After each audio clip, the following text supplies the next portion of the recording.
Hello दोस्तों, rankers view में आप लोगों का स्वागत है। मैं हूं कमलकांत और अभी हम बात करने जा रहे हैं बीपीएससी के संदर्भ में, और ख़ास करके अभी जो चर्चा करेंगे वो बीपीएससी 67 मुख्य परीक्षा के परिणाम के संदर्भ में चर्चा करेंगे। और देखिए, बीपीएससी 67 मुख्य परीक्षा का परिणाम जो है आपको कल जारी होने की प्रबल संभावना है। ऐसे संभावना था कि आज भी रिजल्ट जारी किया जा सकता था, लेकिन चूंकि शिक्षा विभाग और बीपीएससी से पहले ही एक औपचारिक बैठक आयोजित होनी थी, इसलिए इसको लेकर कोई मीटिंग ही आज नहीं हुआ। तो ऐसे में प्रबल संभावना है कि कल आप लोग का मीटिंग ऑर्गेनाइज होगा, और जब मीटिंग बीपीएससी 67 को लेकर होगा तो रिजल्ट भी आने की प्रबल संभावना बनी हुई है, क्योंकि रिजल्ट को लेकर जितने भी प्रोसेस हैं सारे पूरे हो चुके हैं। आप लोगों को शॉर्ट लिस्टेड भी कर दिया गया है, तो निश्चित रूप से कल रिजल्ट आने की प्रबल संभावना है। देखिए दोस्तों, सबसे बड़ी बात जो है कि आप लोगों का जब परिणाम आएगा तो लगभग आपको 10,000 बच्चे जो हैं परीक्षा में पार्टिसिपेट किए हैं, तो लगभग आप लोगों का 2100 के लगभग जो है लड़के यहाँ पे क्वालिफाई करेंगे, 2000 से 2100 के लगभग। और ये अगले चरण में इंटरव्यू के लिए जाएंगे, तो इंटरव्यू में भी कड़ी स्पर्धा आपको देखने को मिल सकती है, क्योंकि 802 सीटें हैं।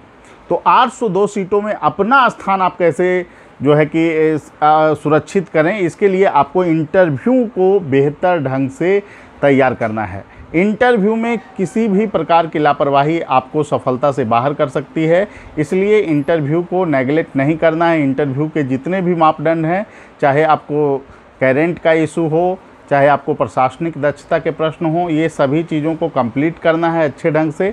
और अभी जो पिछले 4-5 महीने के जो मुद्दे हैं, जो चर्चा के मुद्दे रहे हैं, जैसे समान नागरिक संहिता का मुद्दा हो, एक राष्ट्र एक चुनाव का मुद्दा हो, या फिर मणिपुर प्रकरण रहा हो चर्चा का विषय, ईडी सीबीआई के दुरुपयोग को लेकर जो मैटर उठता रहा हो विपक्षी दलों के द्वारा, इंडिया और भारत का जो मुद्दा भी चर्चा में है, इसको लेकर जातिगत जनगणना को लेकर जो है बिहार सरकार के जो कदम हैं, कैसे आप जातिगत जनगणना को सही मान सकते हैं, ऐसे प्रश्न आपको पूछे जा सकते हैं।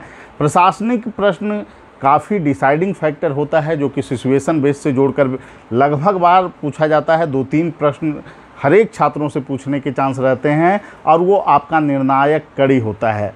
तो उसको कैसे आपको तैयार करना है, इस पे सारी चीज़ों पे काम रैंकर्स व्यू आपके साथ करेगी। और करेंट के लिए स्पेशल जैसे ही आप लोगों का रिजल्ट प्रकाशित होता है, आप रैंकर्स व्यू से जुड़ सकते हैं। 21 क्लास पिछले 4-5 महीने पर कवरेज किया गया है, जिससे कि आपको किसी प्रकार का दिक्कत नहीं हो, क्योंकि अभी से क्लास करवाना संभव नहीं है दोस्तों, क्योंकि जो घटनाएं पूर्व में घट रही होती है तो उन सभी पक्षों को ध्यान में रखते हुए उन चीज़ों को समझाया जाता है। तो उन चीज़ों को उसी बेस पे आपको समझाया गया है। सारी चीज़ों को आपको जल्दी से 5-6 दिनों में उन सारे वीडियो को कवर कर लेना है। 3-4 घंटा इंटरव्यू पे टाइम आपको देना होगा।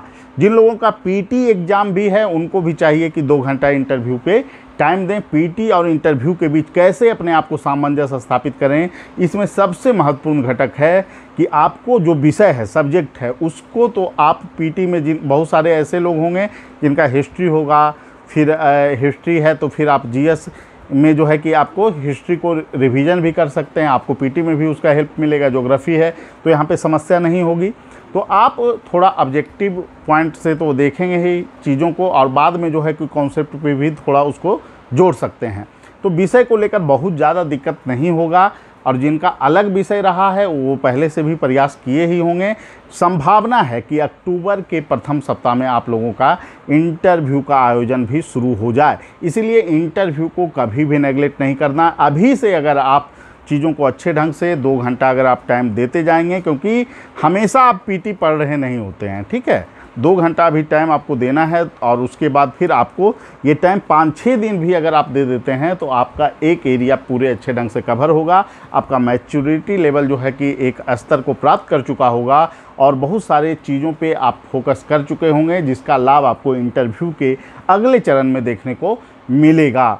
और इसके अलावे 3 मॉक का आयोजन रैंकर्स व्यू के द्वारा करवाया जाएगा। कोशिश हमारी रहेगी कि 3 मॉक आप लोग जो है कि संस्थान में आकर दें। ऑनलाइन ऑफलाइन दोनों मोड में हम लोगों का इंटरव्यू का प्रयास रहता है मॉक इंटरव्यू आयोजित कराने का, और इस बार भी हम लोग ऑनलाइन ऑफलाइन दोनों जो है कि मोड में इंटरव्यू आयोजित कर रहे हैं। तो इसीलिए किसी भी प्रकार का दिक्कत आप लोगों को नहीं होगा। आप लोग जुड़िए, और जुड़ने के लिए रैंकर्स व्यू से जुड़ने के लिए आप हमारे फ़ोन नंबर 7004291557 पे कॉल कर सकते हैं, या फिर 8709537366 पे कॉल कर सकते हैं और जुड़ सकते हैं रैंकर्स व्यू के साथ।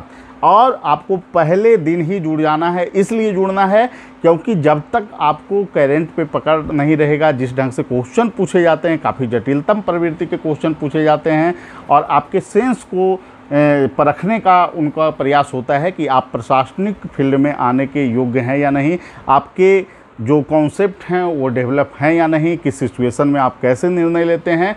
तो इन सभी पक्षों को आपको परखा जाएगा। तो इसके लिए आपको अच्छे ढंग से तैयारी ज़रूर करनी चाहिए।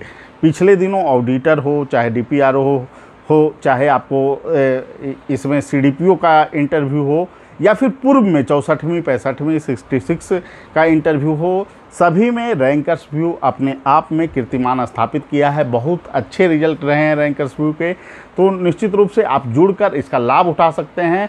आपको प्रयास करना चाहिए कि 85 से लेकर 90 स्कोर उठाएं, ताकि आप अगर मेंस में कुछ कमी भी रह गई हो तो आप सफलता निश्चित रूप से प्राप्त कर सकें और अंतिम चयन के लिस्ट में आपका भी नाम शामिल हो। ठीक है, सभी लोगों को धन्यवाद। फिर अगले वीडियो में मिलेंगे। कल के लिए फिर से एक बार सभी को शुभकामनाएं। फिर इंतज़ार कीजिए रिजल्ट का, और रिजल्ट जैसे ही आता है अगले चरण की तैयारी में आप लोग लग जाएं। ठीक है, सभी लोगों को धन्यवाद। फिर अगले वीडियो में मिलेंगे। Thank you.